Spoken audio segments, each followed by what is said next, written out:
Halo, wewe Kimwaga. Niambie familia. Hivi kwanza uko wapi? Nipo huku Mwananyamala Kitonga Furniture huku. Nimekuja kununua kabati.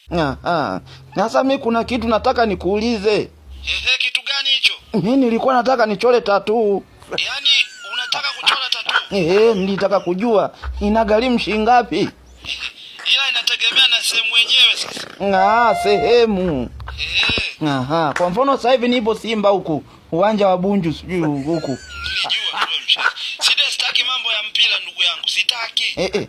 Mbona tunaongelea tattoo? Kuona nifanya mimi mjinga? Hapo si unamwongelea kocha wetu. Kocha, manager. Niache basi ndugu yangu. Haya, tuseme basi mimi sipo huko. Nipo sasa Mali kule, Mali. Yaani umeamua uende na tulipofungiwa 2-1, si ndio? Kumbe nimerudi mle tena. Amekata. Nani wewe manager?